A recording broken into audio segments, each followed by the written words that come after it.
Yes, in Matthew 28:20, Jesus cares for us. Jesus cares for the children.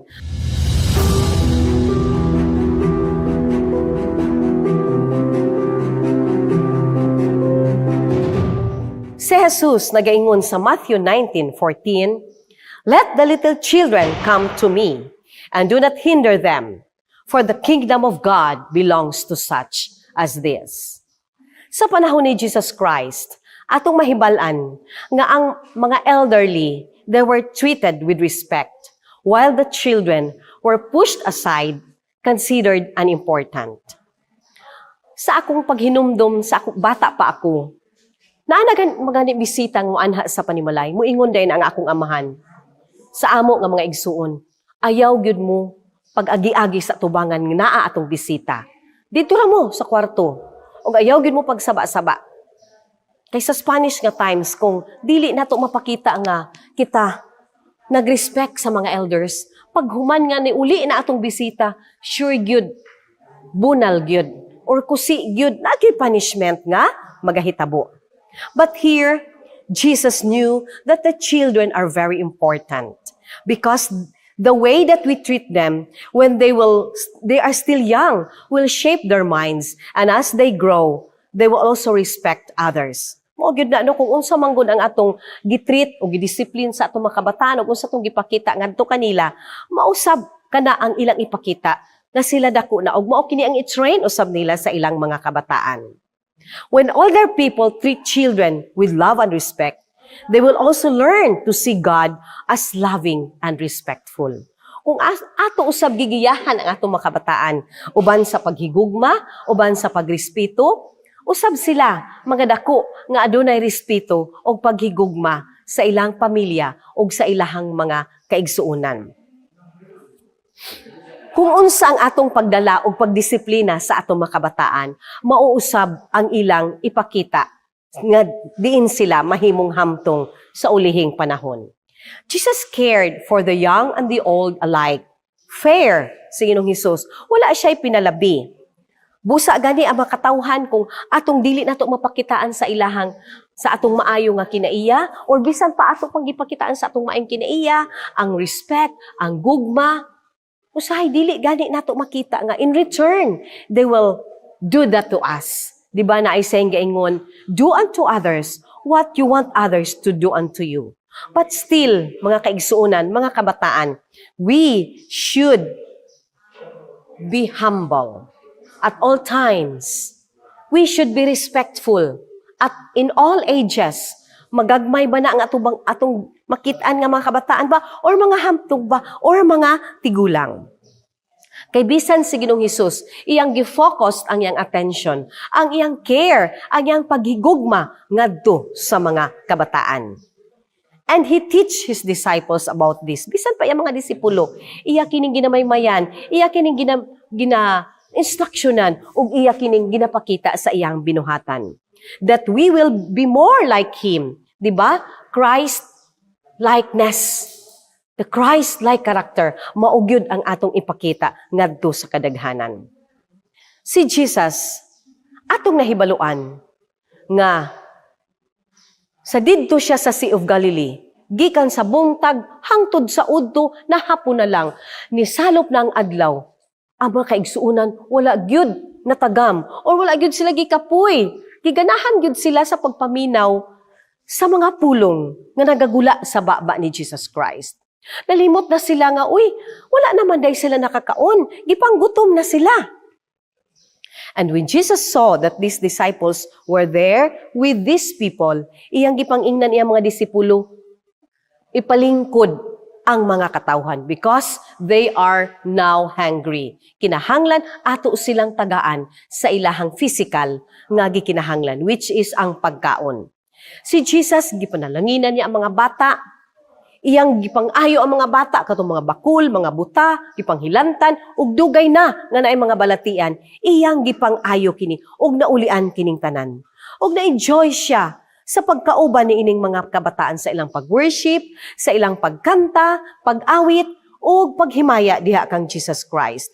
Nga sa diin si Jesus Christ nahimuot siya sa usa ka bata nga nagdala kaniya og 5 ka tinapay og 2 ka isda. Nga iya katunggi panalanginan ug mao kato ang nanaghan. Bisan pa ang anak sa usa ka balo, iya kining giayo. Samot na gyud ang anak ni Jairus nga usa ka dalagita nga diin nagpahulay na. Pero iyang gibanhaw, gibalik ang kinabuhi ug nahimo kining usa ka buhing kalag usab. So we should treat people equally of all ages.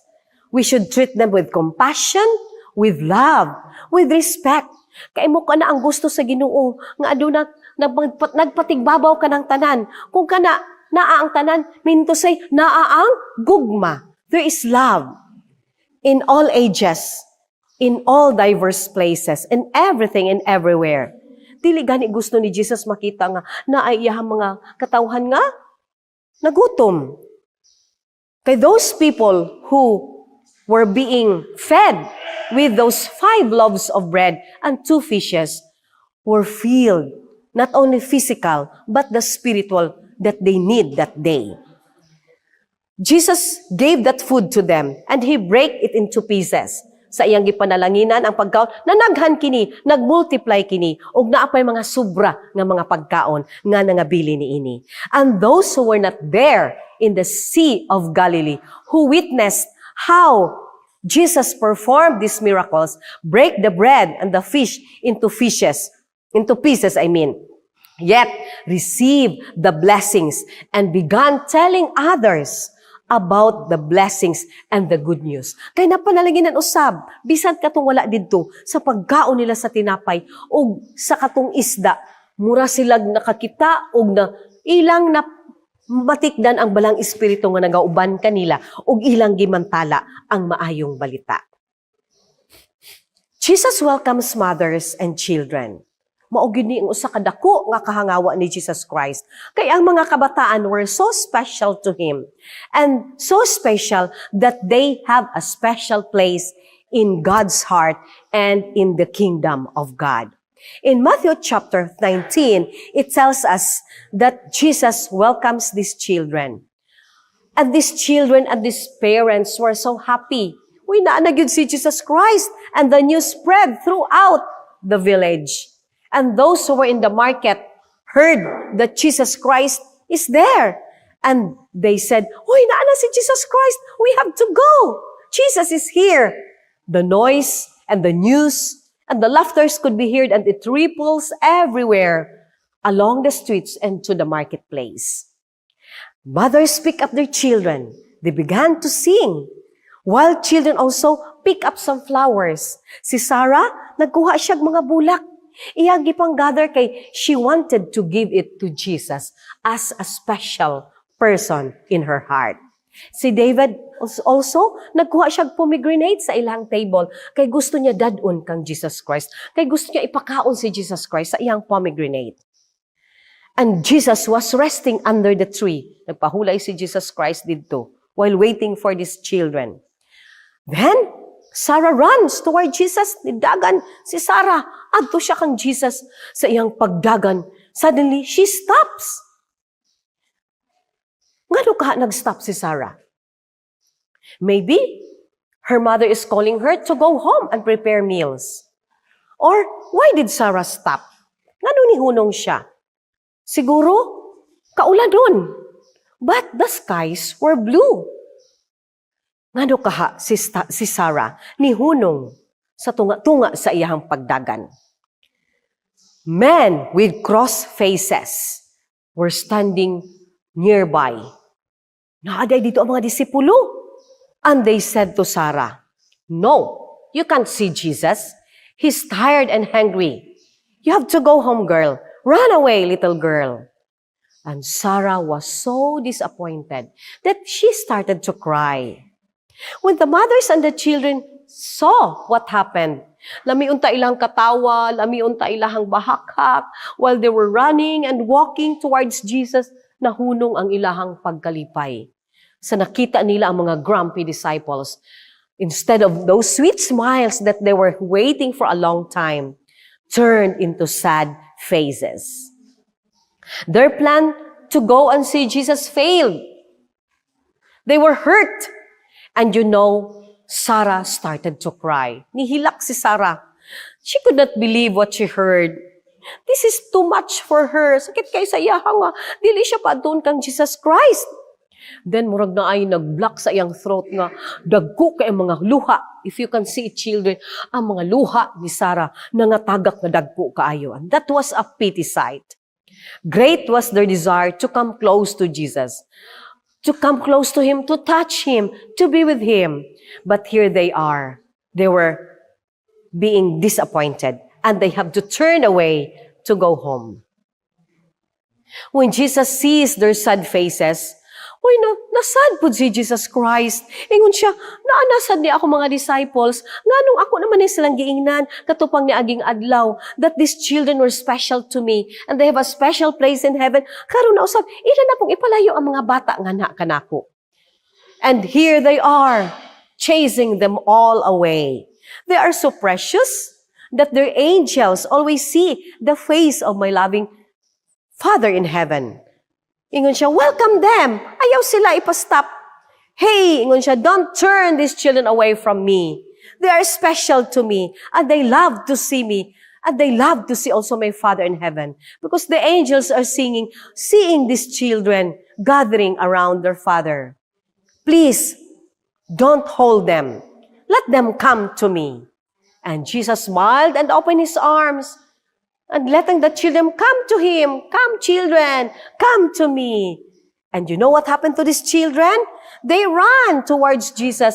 Mura silang naglumba na ugdagan, ang ilan na pong hilak turned into laughters, and those tears were no more. Wala na, no? Stop na yun ang paghilak, kay nalipay sila that Jesus welcomes them.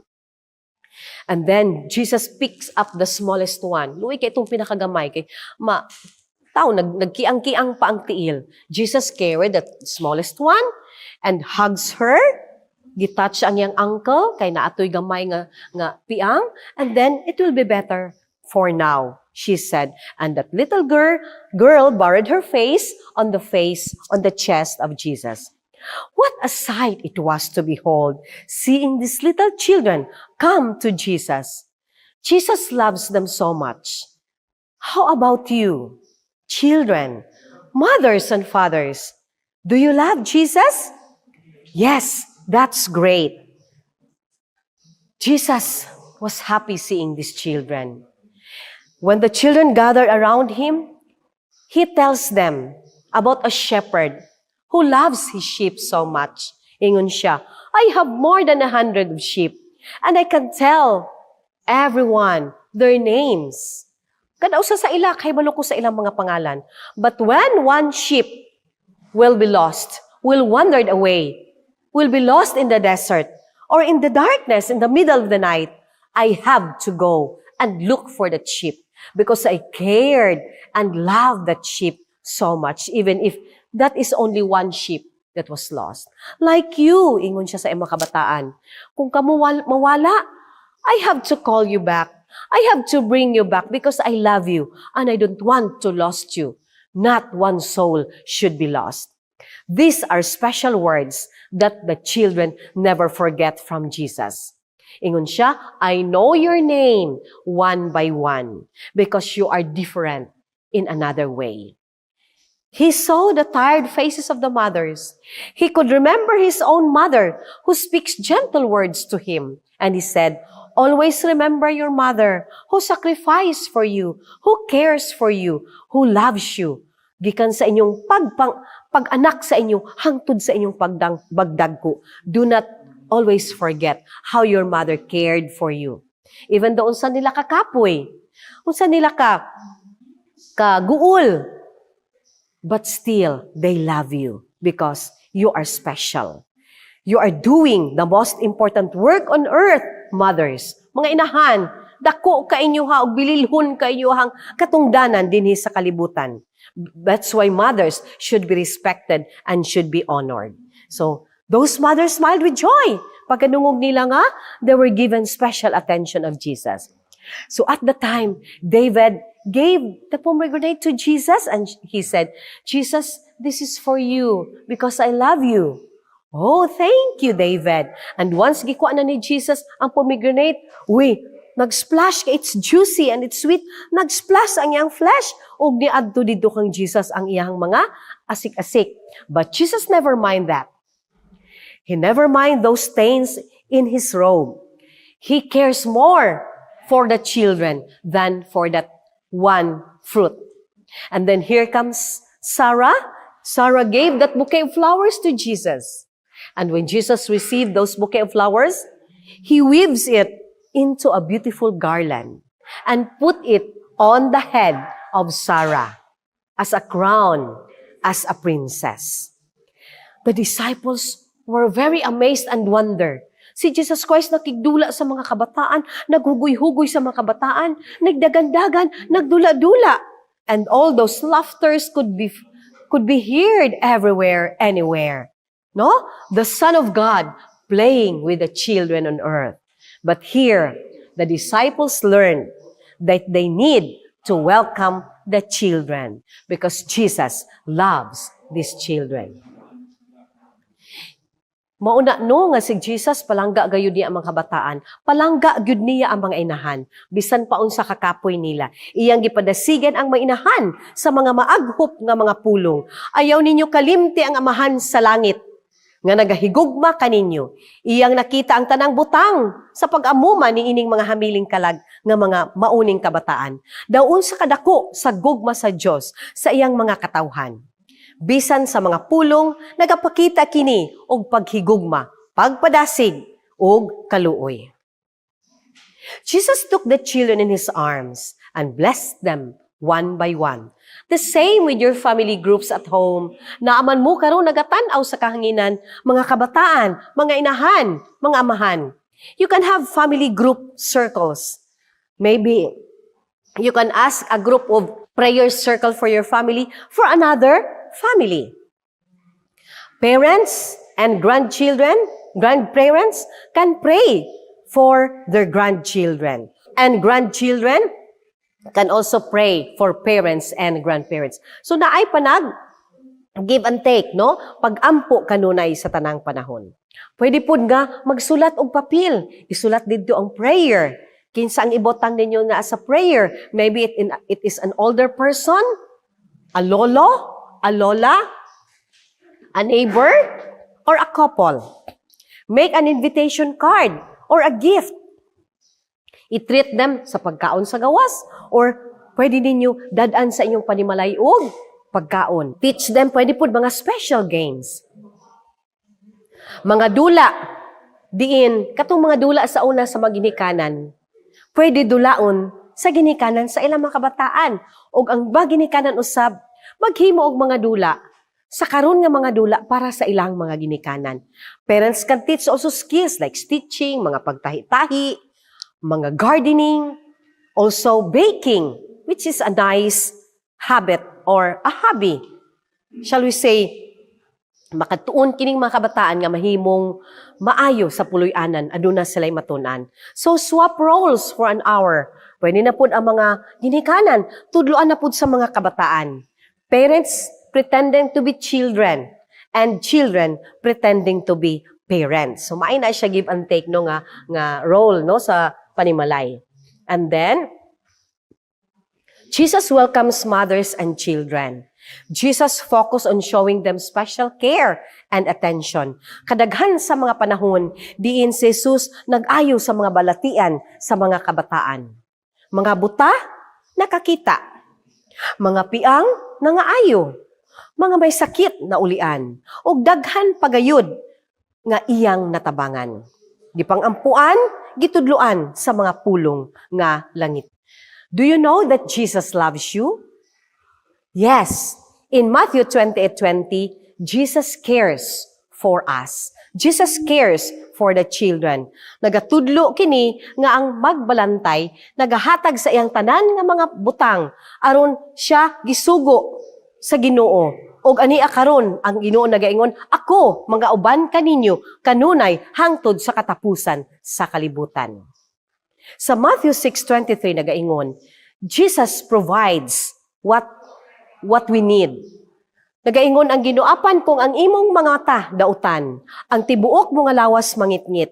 Busa kung ang suga nga anaa kanimo mao ang kangitngit, pagkadako gayud sa imong kangitngit. So ang Ginoo magahata gayud og mga paagi or giya alang kanato nga kita mahimong matarong diha sa iyang atubangan. And in 1 John 3:16, Jesus died for us. Ang Ginoo nagpakamatay alang kanato. Gihatag niya iyang kinabuhi. Iya kitang gitubos. Ang bililhon niyang kalag, mao ang ato ang ipakita nga kita usab na higugma diha kaniya. Because He redeemed us, He died for us. We are precious in the sight of God. So as children of God, no, bilang mga anak sa Diyos, we are adopted sons and daughters. Adopted therefore that, because we are His children, we should conform according to His will. For He has a purpose in our lives. So Jeremiah 29:11, nagaingon, for I know the plans I have for you, plans to prosper you and not to destroy you, plans to give you hope and a future. So unsa kadako sa Ginoo sa iyang panalangin, sa iyang gugma, o sa iyang katuyuan nganong natawo ta niining kalibutan. And as children of God, we are chosen to be loved. Kay nahibalo kita nga ang mga hunahuna, kagihunahuna ko alang kaninyo, isang paghigugma diha kaninyo. God chose us and died in our behalf. His love for us is so great that He redeemed us and bought us with a price. Grabe no, ang Ginoo no, iyagid kitang gipakamatyan. Giulaan kita niyag dugo. Ing anak kita kabililhon sa iyang atubangan. That's why atong ipakita nga usab gahigugma kita kaniya. Ang paghigugma nato sa atong family, mama to papa, papa to mama, then maghinikanan sa kabataan, usab ang mga kabataan ngadto sa ginikanan. Atong ipakita ang gugma tungod kay mao kini ang gipili sa Dios, ang iya usab nga paghigugma alang kanato ug iya kitang gipakamatyan. And called to His purpose. That's why we have a purpose. Dili ingon kay, wala ko'y pulos. Mas maayo to siya, kay naa siya'y talento. Ay, mas maayo to siya mo kanta. Ako, di ko kabalo mo kanta. Ay, mas maayo to siya mo wali. Mas gwapa siya kaysa ako, Remember, children, mga kaigsuunan, magkakapaglaom diya sa kahanginan. God has a purpose in our lives. He created you and me. Each of us has a purpose. Dili man kita maay mo wali, pero basig maay ta mo entertain ang mga visitors. Dili kita maay mo kanta, pero ang atong smile, nagakabig kiniog, kalag diha kang Kristo. Usa na kana kapanalangin, usa na kana katalento, nga gihatag sa Ginoo alang kanato. Do not compare sa imong kaugalingon ngadto sa uban. And justified in the sight of God. So, gipakamatarong kita sa Ginoo. God declares a person to be righteous.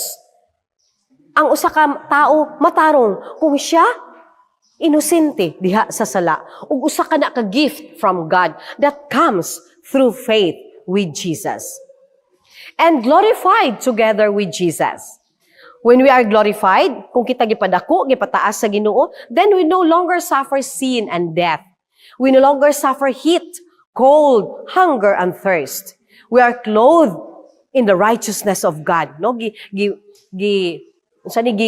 Suluuban kita sa maputi nga kanang sanina. Meaning to say, kita matarong og walay dagta og walay sala. So we have to glorify God when in that place kita makig-uban diha uban kang Kristo. Ang Dios nagahigugma kanato sa mga kabataan o mga hamtong. Ato siyang sangpiton, pinaagi sa atong mga pag-ampo. Ato siyang dayigon, pinaagi sa atong mga awit.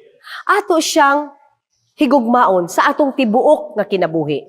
Kung kinsa man karon ang magaingon, Ginoo, I love you. Pwede ba ninyo mapataas ang inyong mga kamot o kamo magasulti o Ginoo? Andam ako, muanha ni ang langit nga imong prepare sa imong makatawhan. Kinsa man magaingon karon nga ready na ang akong kinabuhi. Nga kung ikaw Ginoo mo gaabot, kaming tanan uban kanimo ni anang 1,000 years na bakasyon diha sa langit. Kung kamo ready o kamo gusto nga moadtog langit, nan ato kinang ipakita pinaagi sa atong pagduko sa atong ulo ug ako makig-uban sa pag-ampo diha kaninyo. Let us pray. Our great, kind, and loving Heavenly Father, salamat Ginoo sa panahon nga imong gihatag kanamo. Salamat Ginoo nga ikaw nagpakamatay sa krus alang sa among mga sala. Salamat Ginoo nga kami bililhon sa imong atubangan.